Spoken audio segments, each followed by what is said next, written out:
Vamos al sector de nuestras entrevistas. Entrevistas. La mañana es nuestra.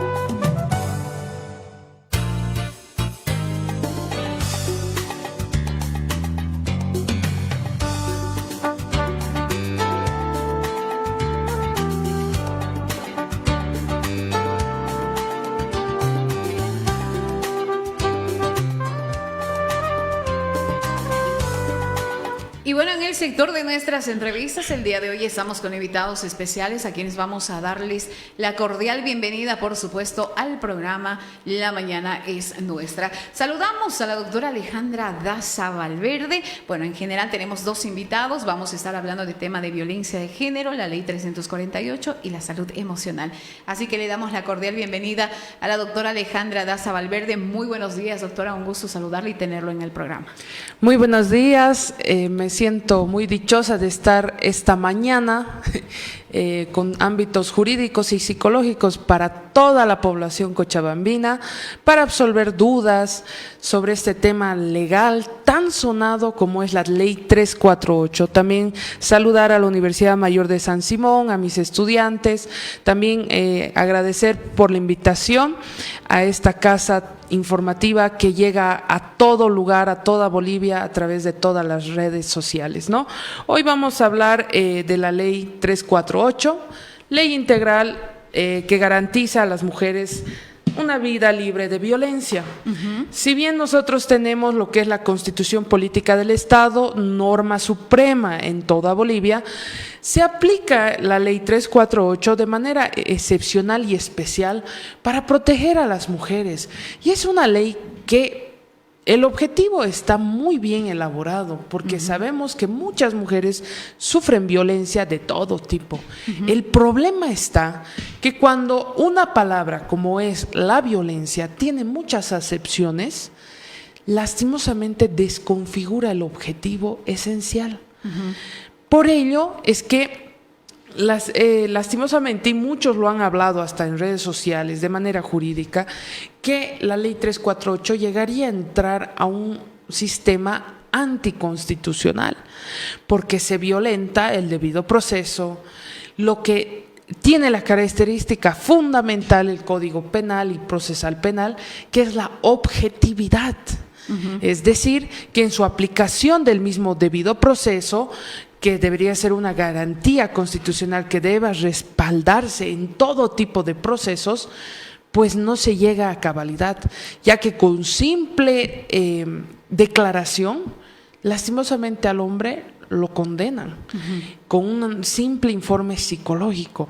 Y esa área vamos a hablar de forma especializada con mi colega psicólogo y especialista en el área, para entender la diferencia entre un informe psicológico, una declaración simple y lo que es un peritaje psicológico, porque no tiene el mismo rango que un abordaje psicológico, que incluso se ha visto sentencias condenatorias ya en la cárcel, los hombres, con simple abordaje psicológico. Algo que científicamente está comprobado a través del mismo código, en la aplicación del código de psicólogos, que no es documento legal y peor para dictar una condena, una sentencia. Muy bien, doctora, muchísimas gracias. Ya vamos a ingresar, por supuesto, de lleno al tema, pero antes también le vamos a dar la cordial bienvenida al licenciado Marco Antonio Hurtado Minaya. Él es, por supuesto, psicólogo. Licen, muy buenos días, un gusto también saludarla. Muy buenos días a toda la población cochabambina. Es un gusto poder compartir este espacio con la radio CEPJA 90.1 FM. Vengo de parte del Gabinete Psicológico Mentally. Entonces, Mentally está conformado por muchos psicólogos con diferentes tipos de abordaje, y en especial el día de hoy estamos tocando un tema tan fundamental como es el tema de la violencia, pero al mismo tiempo, ¿qué normas y qué leyes rigen este tipo de situaciones, circunstancias, en la cual involucra a todas las personas? Porque cuando hablamos de violencia, debemos especificar que tanto hombres como mujeres sufren de violencia, pero lamentablemente nuestro sistema judicial en Bolivia se ha visto que obviamente la población mucho más vulnerable en este aspecto precisamente son las mujeres. Entonces es por esta razón que estadísticamente se ha implementado la ley 348 con esa finalidad de proteger a una población vulnerable. Pero ¿qué ha pasado? Que en el transcurso de los años y la forma en la que se maneja ahora la parte legal es donde ha habido este tipo de manejos con respecto a las sentencias condenatorias que se le dan a las personas que ejercen violencia y solamente se abocan a un peritaje o a algún tipo de abordaje psicológico simple, cuando no debería ser ese el tema, no debería ser un documento validado. Sí es válido, pero se necesita un abordaje mucho más profundo, no solamente con un tipo de abordaje simple de unas cuantas sesiones, unas cuantas observaciones. Esa no es la finalidad. La finalidad es velar por el bienestar no solamente de la persona agredida, sino también hacer justicia, pero hacer justicia bien, con pruebas. Muy bien, ya la doctora hablaba un poco del tema también de la ley 348. Doctora, la ley 348 fue creada, usted como ya lo decía, pues para garantizar una vida libre de violencia para las mujeres. ¿Cuáles considera que han sido sus principales avances y qué aspectos aún necesitan fortalecerse? Bien, los avances es que ha roto el silencio para las barreras de las verdaderas mujeres afectadas en violencia. El mismo artículo 7 especifica diferentes tipos de violencia: física, feminicida, psicológica, mediática, simbólica, sexual y diferentes vertientes. Ese es el gran avance ante todo este sistema que llevamos arrastrando de tantos años machista, es la verdad. Pero el problema está que retrocedemos ante esto. Uno, por las estadísticas.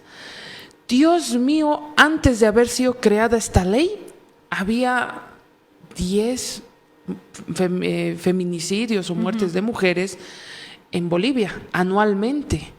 Ahora se quintuplica, Dios mío, son cifras alarmantes. Y que más bien ha empeorado la situación y el sistema al comportamiento de la propia sociedad. Además de ello, la vulneración del debido proceso, la misma ley aplicada en el Código Penal, Código Procesal Penal, dice que el que más bien acuse a la parte, porque vivimos en un sistema garantista, deberá demostrar que esa persona es culpable.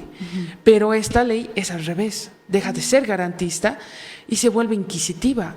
El mismo acusado debe demostrar su inocencia de una u otra forma. Entonces, ahí se ve la vulneración del debido proceso. Menciono tanto esto por un tema elemental de vulneración de garantías constitucionales. Entonces, ¿qué debemos hacer? Hacer un estudio antropológico, sociológico, jurídico, especialista en el área para entender en qué debemos mejorar. Un ejemplo clarísimo, sé que el tiempo es corto, pero en Colombia, por ejemplo, si alguien grita a su esposa, levanta la mano con una cachetada, no estamos diciendo extremos, agarran y le dan la condena de ir a barrer, limpiar la plaza con un mameluco con un color distintivo. No importa si es el presidente de Bolivia, no importa si es el docente, pero ya la sociedad va a ver y va a decir, él es que ha golpeado a su esposa. Entonces, mediáticamente, créanme que estadísticamente el señor no lo va a volver a hacer, porque va a saber que su condena es mediática, es socialmente reprochable. Entonces, de por sí podemos entender que puede haber formas saludables, sanas, de poder controlar estos sistemas. Pero la otra variable fuerte en Bolivia es el alcohol. Y algo más llamativo, que hay mujeres que sí denuncian hechos realmente pasados y nunca les dan atención. Y llegado a la hora esperan que esté muerta o que esté sumamente golpeada para recién hacer algo. Cuando la misma ley, acompañada de la 260, que es del Ministerio Público, de la Fiscalía y de los mismos investigadores, debería hacer pues su trabajo a cabalidad. No digo que todo el sistema esté mal, pero hay que protocolizar todas estas circunstancias cuando se traten estos delitos de manera especial, fundamentada, y peor si estamos hablando de un sector tan vulnerable como nos llaman a las mujeres vulnerables, cuando es el sexo más fuerte, porque nosotros tenemos algo tan esencial y tan exquisito que es la resiliencia. Entonces, ver todo ese análisis, esto, para que no se vea la ley materializada, instrumentalizada para hacer daño, sino que más bien sirva para una reconstrucción integral para que la mujer esté libre, verdaderamente libre de violencia. Y bueno, ese ejemplo, por ejemplo, que usted da, doctora, sería muy bueno, ¿no? Y acá ya uno ya se daría cuenta, ¿no? De por qué este señor está limpiando o barriendo y todo lo demás. Sin duda alguna, por ahí son ejemplos que deberíamos de apropiárnoslos también nosotros. Así es. Ahora sí nos vamos con el licenciado Marco. Desde la psicología, ¿cómo afecta la violencia de género a la salud emocional y mental de las víctimas? Muy buena la pregunta. Generalmente el tema de violencia afecta a todo tipo de población. No solamente nos vamos a abocar a un tipo específico de población, que en este caso estamos hablando de las mujeres. No, la violencia va mucho más allá que eso. La violencia afecta a todo tipo de público. Depende del tipo de efectos, porque cuando hablamos desde el punto de vista de la recepción psicológica de la persona, hablamos desde el punto de vista particular. Cada ser humano tiene su forma de procesar y su forma de idear ciertas cosas. En este punto de la violencia, para mal, hemos empezado a normalizar lo que es la violencia en nuestros hogares, porque los puntos de vista mediáticos siempre estamos viendo las noticias que son más fatalistas, noticias donde ya la sensibilidad se pierde mucho, porque ya estamos acostumbrados a ver que este tipo de situaciones son totalmente normales. Entonces va a variar de acuerdo a cómo lo recibes tú, pero hablando desde el punto de vista de cómo puede iniciar tal vez un ciclo de violencia dentro de los hogares, cuando es una familia desestructurada y el papá es una persona que generalmente es un agresor. Cuando hay niños chiquitos en presencia de este tipo de situaciones, generalmente tienden a normalizar este tipo de conductas y las replican posteriormente dentro de sus instituciones educativas, lo cual debería llamar mucho la atención, pero lamentablemente por el sistema educativo los maestros dicen, está jugando, es torpecito, es muy brusco, cuando no debería ser esa la situación, sino debería ser un llamado de atención urgente para saber por qué este menor, este infante se comporta de la forma en que se comporta. Entonces, desde ese punto de vista, el naturalizar lo que es violencia es el verdadero problema del asunto. Las leyes están perfectas, las leyes están para velar por la seguridad de la población, pero ahora en el tema, como nos está explicando la doctora, el tipo del manejo que se está utilizando actualmente es muy perjudicial para la persona que es demandada.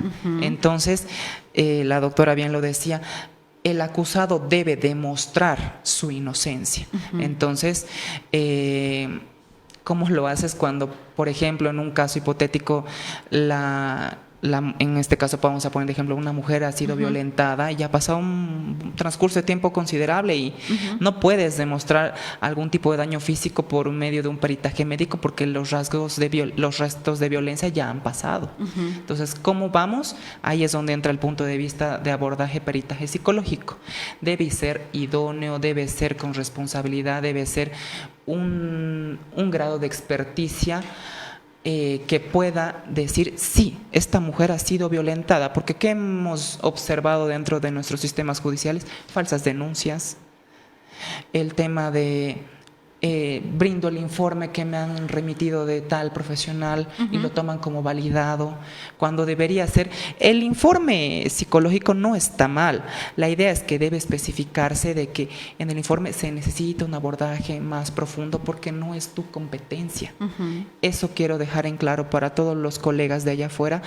Si bien sí puedes remitir un informe, la idea es que puedas tú exteriorizar ese tema de que alguien más experto, un perito en el área, debería funcionar con la otra parte, que es corroborar si ha pasado o no ha pasado un hecho de violencia. Es la fundamentalidad. Muy bien. Doctora, ¿cuáles son los tipos de violencia que reconoce la ley 348 y cuáles son los casos que se presentaron por ahí con mayor o que se presentan con mayor frecuencia en nuestro país? Claro que sí. Bueno, les mencionaba que hay fundamentalmente la violencia psicológica y física es la que más sobresale en todo tipo de denuncia, casos que he tenido. La física, obviamente, hay que ir al médico especialista en el IDIF, pero la psicológica es la que más llama la atención y es el mayor porcentaje que hay en denuncias, que incluso me puedo animar a decir que el 95% de las denuncias de carácter psicológico son aprobadas y son sancionadas, y con un simple abordaje psicológico, una simple declaración. Y es más, la víctima deja de ir y obviamente de oficio el Ministerio Público va. Y lastimosamente cuando los hombres son inocentes y no llegan a tener los recursos estabilizados para una buena defensa, igual llegan a parar a la cárcel. Ese es el verdadero dolor, lástima de poder entender y transformar una ley que debería ser algo para lo bueno, lo convierten en algo malo, con amenazas, que te voy a quitar la casa si no me das, te voy a seguir denunciando, voy a continuar con la denuncia. Entonces, una ley debe basarse en proteger, y eso es lo que me olvidaba, la familia. Es algo que se están olvidando por completo y están desnaturalizando la verdadera unión y el verdadero funcionamiento de un Estado, que es la familia. Porque a través de esta ruptura, de estas muertes, de llevar a los niños a los orfanatos, de que se desnaturalice por completo cada una de las familias, hace que prácticamente tengamos niños con traumas severos que no puedan avanzar y no puedan retribuir de una u otra forma a su país. En el mismo artículo 7, como principales, está la física, la violencia del feminicida, es decir, una vez que ya ha fallecido la víctima, la psicológica, la mediática, la simbólica o encubierta contra la dignidad, la honra y el nombre, la violencia sexual, la violencia contra los derechos reproductivos, la violencia de servicios de salud, violencia patrimonial y económica, violencia laboral, violencia en el sistema educativo plurinacional, violencia en ejercicio político y el liderazgo de una mujer, violencia institucional, violencia en la familia, violencia contra los derechos y libertad sexual, y contra otra forma de violencia que dañe la dignidad, integridad, libertad de los derechos de la mujer. Son 17 tipos de violencia. Para empezar, la suscrita también ha sido parte de política y he recibido un montón de comentarios, memes, panfletazos, y cuando he ido a denunciar, mi acepción de violencia en ejercicio político nunca ha sido escuchado. ¿Se cumple la ley a cabalidad? Es algo que hay que preguntarnos. Y también estar de parte de ambos, ¿no? Tanto de la denunciante como del denunciado, porque todos merecemos ante la ley, ante la justicia, ser dirigidos de forma igual. Doctora, usted hacía notar algo muy importante, el tema de la familia. ¿La ley 348 protege únicamente a las mujeres o también contempla la protección de niñas, niños, otros miembros de la familia en determinados casos? Claro que sí, que conviene en un tema de las medidas de protección, a partir del artículo 35, que dice todas las medidas de protección que va a tener la mujer, y en el artículo 36, protección de niño y niña. Es decir, que se aparte tanto hijos, sobrinos, no importa, pero que esté en ese ámbito de violencia. Pero lo que alerta bastante es que una vez que fallece la mamá, la mujer, que incluso llega a tener hasta 7, 10, 12 hijos, se ha visto muchos de los casos. Lastimosamente, la misma ley no los protege en una resocialización. Directamente los manda a una casa hogar y por protocolo, en aplicación de la ley 603, Código de Familias, y en la de Código Niña, Niño y Adolescente, en la protección de salud, educación, vivienda, debería ser pues lo más prudente hacer una investigación del árbol genealógico y ver tías, tíos. Siempre hay un familiar porque la misma sangre llama, y hacer esa investigación para que los niños estén no en una casa de acogida, sino que tengan alguien familiar que pueda ayudarlos. Es algo que se ha perdido. Sin duda.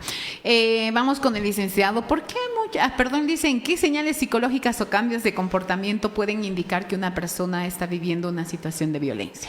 Por ejemplo, las señales mucho más claras, hablando de la parte de la conducta, la parte corporal, porque anímicamente nosotros reflejamos como seres humanos el tema de cómo nos sentimos. Entonces, podemos empezar a deducir ciertas cosas, por ejemplo, la parte gestual, corporal, el cambio de ánimo abrupto, o incluso la forma en la que tú te comportabas anteriormente ha cambiado por completo. Entonces, anímicamente se va a ir notando gradualmente. Cuando entras a un círculo de violencia, las primeras señales de violencia no son detectadas al 100%. ¿Por qué? Porque no hay un hostigamiento constante. El hostigamiento constante hace que conforme va pasando el tiempo tu conducta vaya modificándose, porque las primeras señales de violencia de un día, 2 días, tal vez una semana, no vas a notar cambios tan notorios porque el tema del hostigamiento no es tan recurrente. En cambio, cuando ya vas viendo que va por mucho tiempo, recién se empiezan a develar ese tipo de situaciones. Ahora, cuando la doctora hablaba sobre el tema fundamental de velar por la seguridad de las familias, lamentablemente con la ley 348 se ha visto el tema de que hay extorsión por parte del público femenino, lamentablemente, hacia los varones con el tema de el poder ver o el poder convivir con sus hijos. Y eso genera malestar a nivel general, no solamente a las dos personas involucradas, sino también a los hijos, porque me ha tocado ver en muchos casos, cuando hemos recepcionado casos en Mentally, en el cual los niños están con un malestar tan notorio que lloran, se desahogan.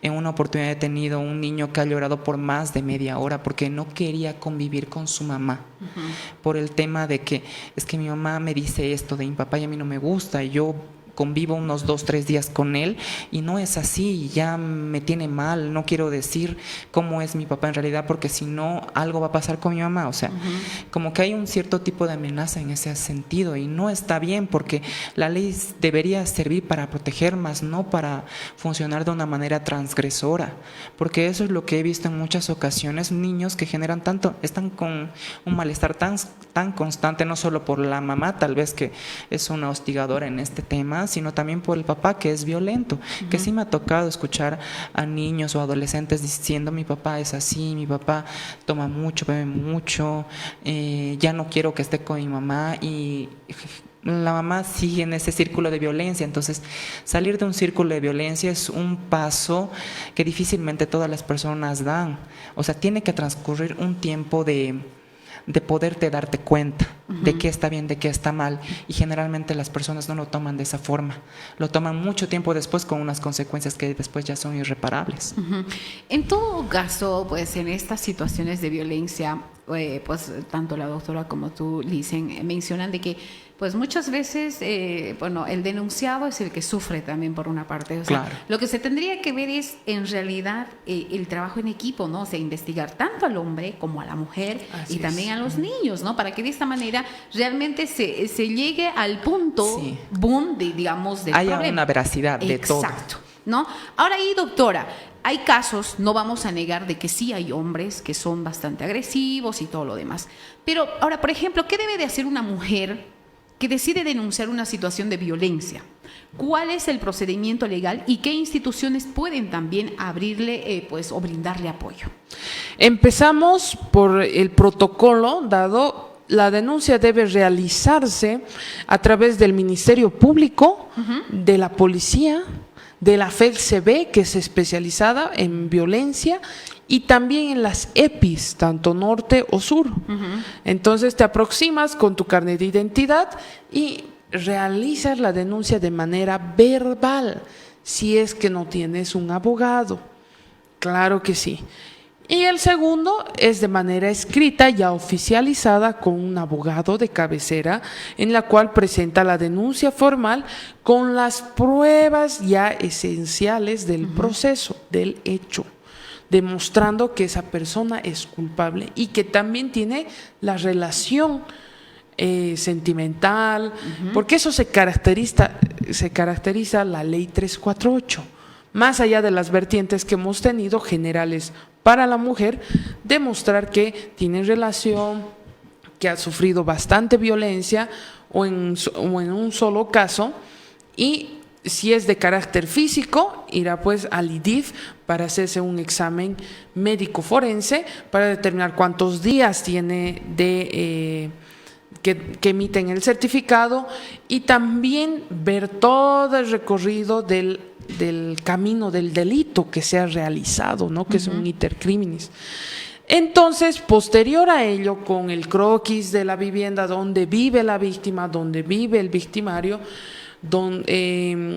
todos los certificados de las personas que también han sufrido violencia, se debe formalizar la denuncia, y una vez fiscal asignado, investigador asignado, comienza el protocolo para que la denuncia se efectivice, ¿no? Entonces, muchas veces, más allá de lo que ya se ha iniciado la denuncia, hay algo esencial que es la aplicación del artículo 46, que dice prohibición de conciliación. Muchas veces se ha visto mujeres que han llegado a denunciar, han formalizado, incluso han pedido medidas de protección, lo han botado de la casa, y muchas circunstancias que se han dado, y llegan a la hora de conciliar, o incluso llegan hasta el juicio, y antecitos de que se inicie la sesión del juicio, ponen la conciliación, cuando muchas veces piensan que con un documento transaccional privado, notarial, ahí acabó, y no es así. Ahora, doctora, perdón que le corte ahí. En este caso justamente ingresaría mi pregunta ahí, ¿no? ¿Qué sucede cuando una víctima decide retirar la denuncia? Hay casos que se han dado, ¿no? Claro. ¿Y cómo actúa la ley en esos casos?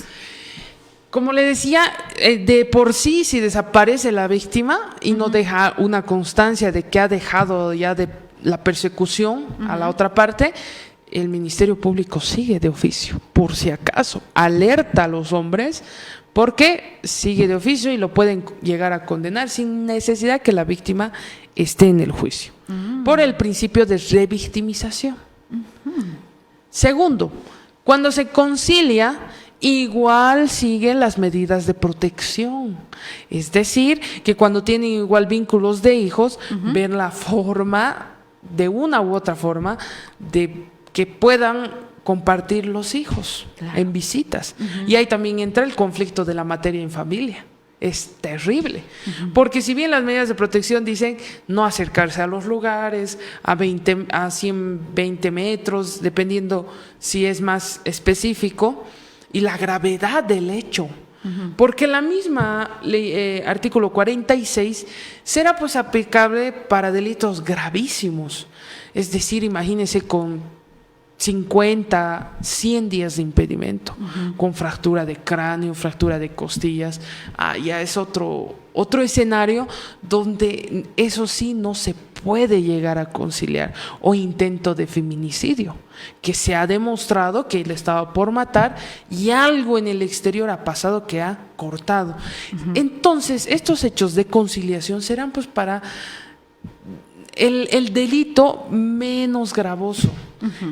Puede ser psicológico, o si es una violencia, será pues física, será pues algo de 3, 5 días máximo, que no incurra en lo que es los delitos de lesiones leves, graves y gravísimas.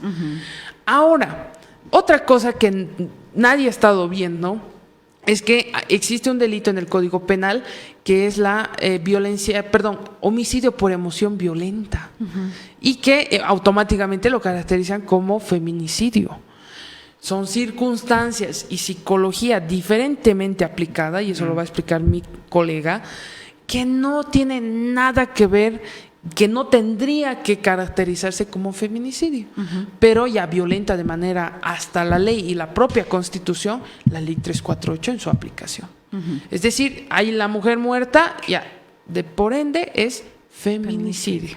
Ahora, otro tema más importante, es tan amplio y tan hermoso, pero la ciudadanía debe entender qué pasa también cuando los hombres son agredidos.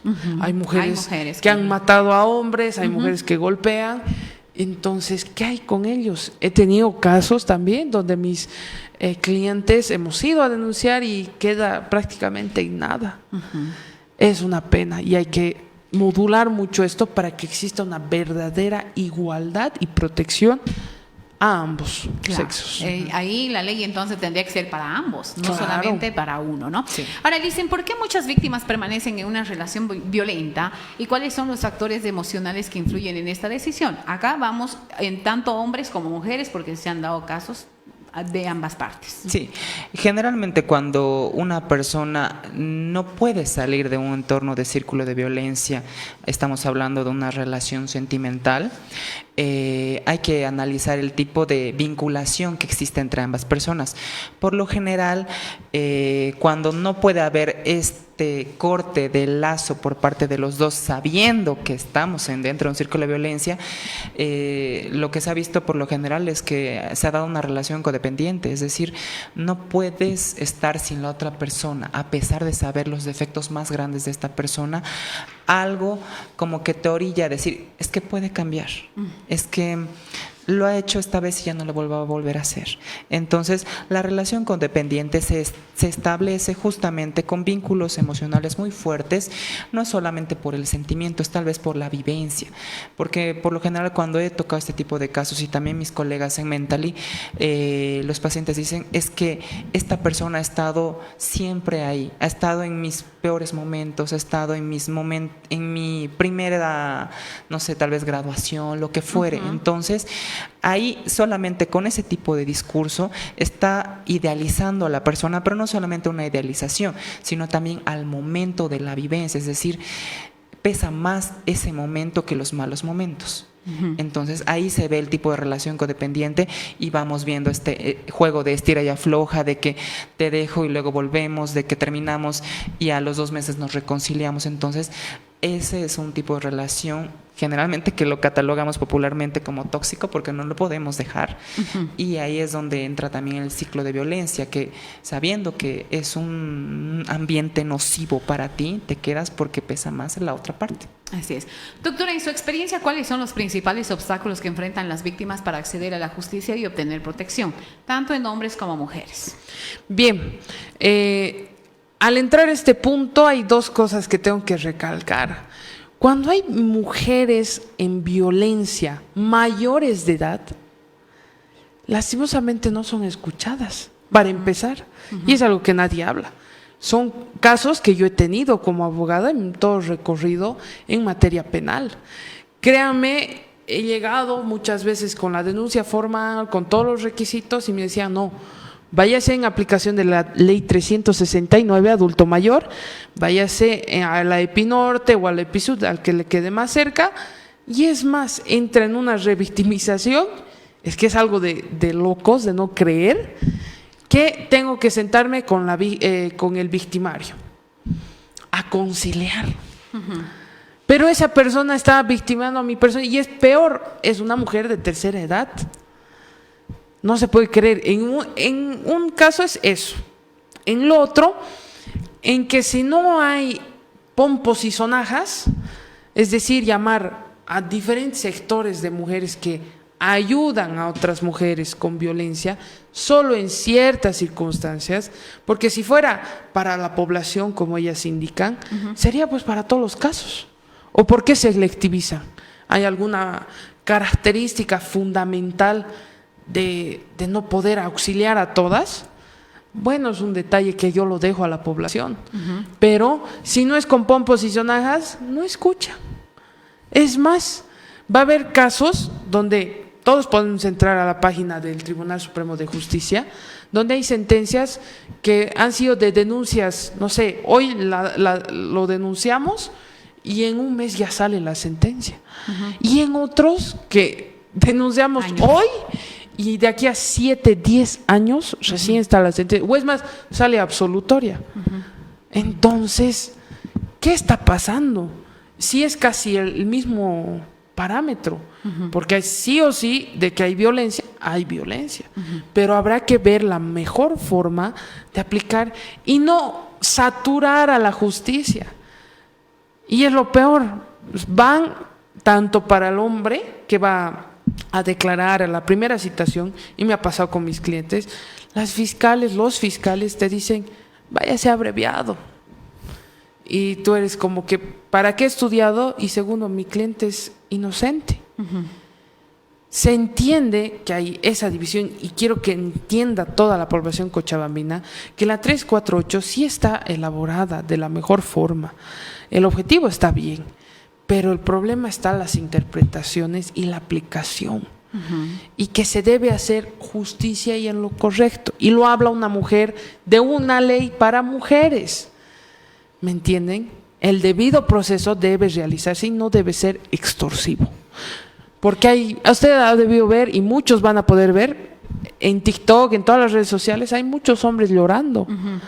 Y que incluso las terapias de hombres de paz, también me ha sucedido que a mis clientes les han mandado, debería ser tanto para hombres de paz como para mujeres de paz, para que también las mismas mujeres en ese ámbito psicológico dañado que hayan sufrido, también se liberen de ello, ¿no? Entonces, la mejor forma es la mentalidad que uno aplique. El otro gran problema también son las redes sociales que normalizan estos actos.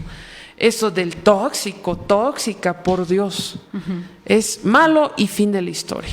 Muy bien, Licen, ya para ir cerrando también la entrevista, ¿qué tipo de acompañamiento psicológico es recomendable para ayudar a una víctima a recuperar su bienestar y fortalecer su autoestima? Ok, vamos a hablar desde el punto de vista particular para los modelos de terapia, porque hay muchos tipos de modelos de abordaje psicológico para la población. Va a variar de acuerdo a la funcionalidad de la persona. Por ejemplo, en Mentally tenemos muchos psicólogos, por ejemplo, los psicoanalistas tienen un proceso de terapia un poco más longevo, más largo, entonces lleva su tiempo, y si a la persona le funciona el poder entrar a ese tipo de modelo de abordaje terapéutico, está bien.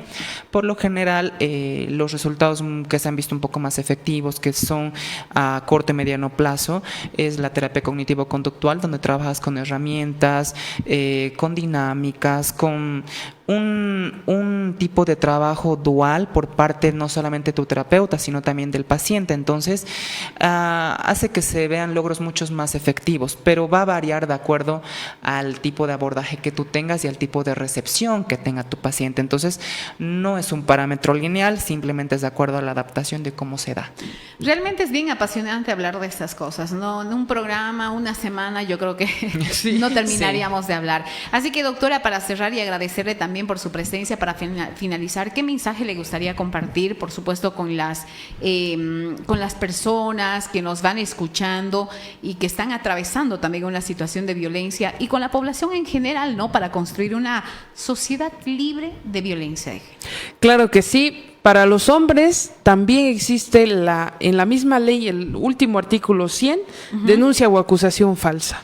Entonces, en esta aplicación, si un hombre que ha sido inocente, ha sido denunciado falsamente, también tiene el derecho con sus abogados de cabecera, y también estamos prestos a servirles, tanto mi persona como especialista en el área penal y familiar, y el psicólogo especialista en todas estas áreas para los estudios, exámenes, para llegar a la veracidad de los hechos. Estamos prestos para toda la población, y agradecer el espacio, agradecer a todo el público cochabambino que nos escucha en su radio, en las redes sociales, en su puestito, en su auto, en todas las instituciones públicas y privadas. Agradecerles por esta coyuntura, que nosotros estamos prestos, y que si tú sabes de una violencia hacia tu mamá, hacia tu hermana, hacia tu pareja, hacia de alguna parte de la familia o amigos, no callen, denuncien, porque estos círculos viciosos de violencia no llegan a nada bueno. Y también háganse escuchar la voz como hombres y mujeres para buscar la justicia, porque estamos prestos para ello. Muchísimas gracias. Muy bien, muchísimas gracias. Liz, ¿en qué recomendaciones daría a las familias y a la sociedad para prevenir la violencia de género y brindar también un apoyo, ¿no? Claro, exacto. Quiero llegar con este mensaje a todas las casas y la población cochabambina, indicando de que la violencia no distingue de géneros. La violencia va mucho más allá de que solamente haya un público en el cual es más violentado. No ese es el objetivo. El objetivo es erradicar la violencia desde los hogares, fomentando a nuestros hijos un espacio de respeto, convivencia, empatía, no naturalizando ningún tipo de violencia. Más al contrario, deberíamos hablar de violencia desde un punto de vista de un enfoque educativo, formativo, donde todas las personas sepan de qué está bien, de qué está mal, y así poco a poco vamos a ir sembrando un grano de arena en nuestras nuevas generaciones, y no solamente en las nuevas, sino en las actuales, con tal de erradicar este problema tan grande como es la violencia. Entonces yo les invito a escuchar este espacio. Muchas gracias por compartir este espacio conmigo, doctora, el poder hablar de este tema tan fundamental, y les invito también a seguirnos en todas las redes sociales. El gabinete psicológico se llama Mentally, pueden escribirnos al 714-3030. Nosotros estamos ubicados en La Lanza, entre Sucre y Bolívar, entonces va a ser un gusto poder compartir ese espacio con ustedes. Muy bien, agradecemos a nuestros invitados el día de hoy, la doctora Alejandra Daza Valverde, y por supuesto también al licenciado Marco Antonio Hurtado Mina, psicólogo, y bueno, la doctora abogada. Ahí está, por supuesto, ya pues Mentally sin duda alguna también les va a atender con todas los profesionales que tiene, ¿no? Muchísimas gracias, agradecidos a los dos por este espacio, y de esta manera nosotros cerramos nuestro sector de las entrevistas. Entrevistas. La mañana es nuestra. Ya volvemos con La mañana es nuestra.